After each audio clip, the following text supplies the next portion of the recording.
Ketogenic diets can certainly lower blood sugars, better than conventional diets, so much so there's a keto product company that claims ketogenic diets can reverse diabetes.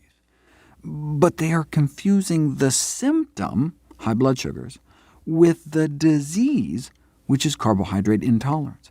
People with diabetes can't properly handle carbohydrates, and this manifests as high blood sugars. Sure, if you stick to eating mostly fat, your blood sugars will stay low, but you may actually be making the underlying disease worse at the same time.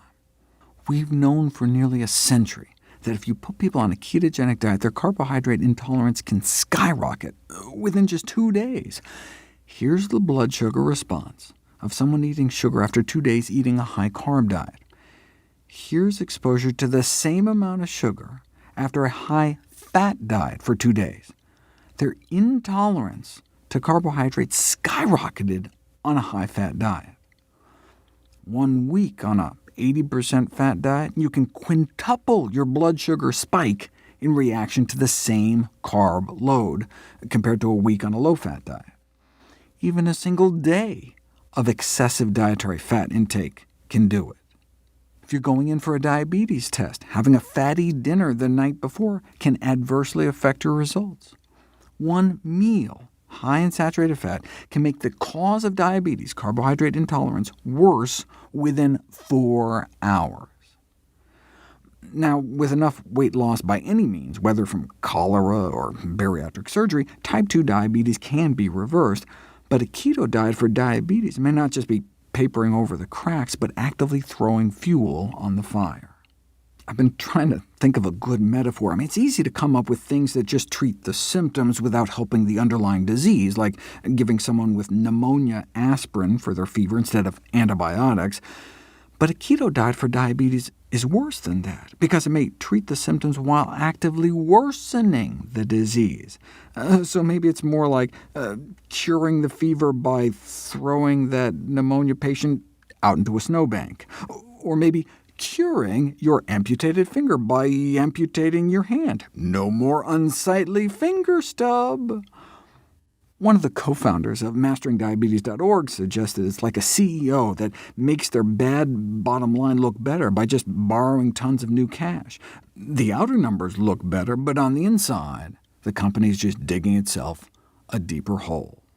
Remember The Club?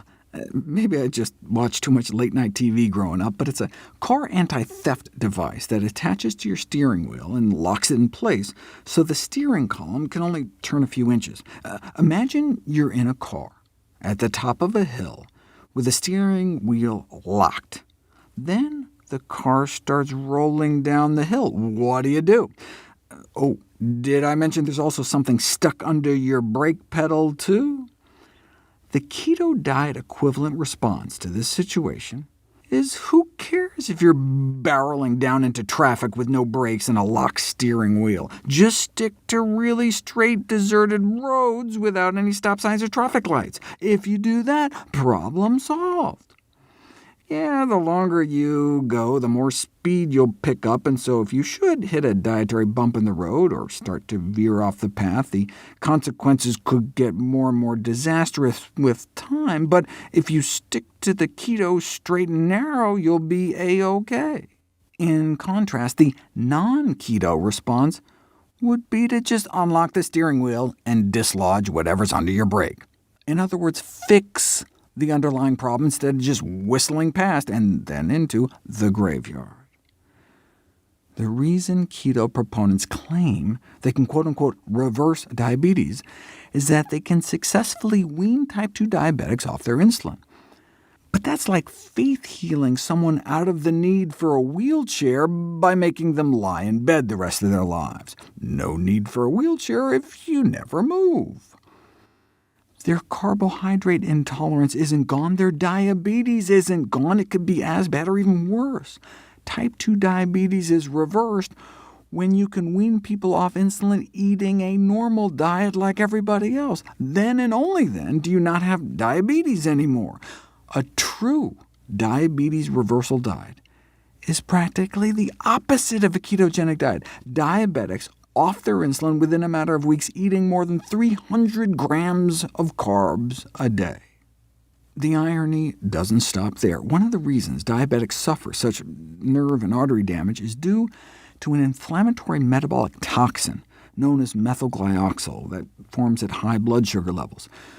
Methylglyoxal is the most potent creator of advanced glycation end products, the so-called AGEs, which are implicated in degenerative disease from Alzheimer's disease and cataracts to kidney disease and strokes. You get AGEs in your body from two sources, eating them preformed in your diet or making them internally from methylglyoxal if you have high blood sugar levels. On a keto diet, one would expect high exposure to preformed AGEs, since they're found concentrated in animal-derived foods high in fat and protein, but we would expect less internal new formation due to presumably low levels of methylglyoxal, given lower blood sugars not eating carbs. Dartmouth researchers were surprised to find more methylglyoxal, though. A few weeks on the Atkins diet led to a significant increase in methylglyoxal levels.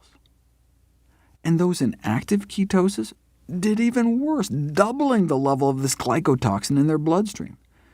It turns out high sugars may not be the only way to create this toxin. One of the ketones you make on a ketogenic diet is acetone, known for its starring role in nail polish remover. Acetone does more than just make keto dieters fail breathalyzer tests and develop what's been described as rotten apple breath. Acetone can oxidize in the blood to acetol, which may be a precursor for methylglyoxal. That may be why keto dieters can end up with levels of this glycotoxin as high as those with out-of-control diabetes, which can cause the nerve damage and blood vessel damage you see in diabetics. That's another way keto dieters can end up with a heart attack. So the irony of treating diabetes with a keto diet may extend beyond just making the underlying diabetes worse, but by mimicking some of the disease's dire consequences.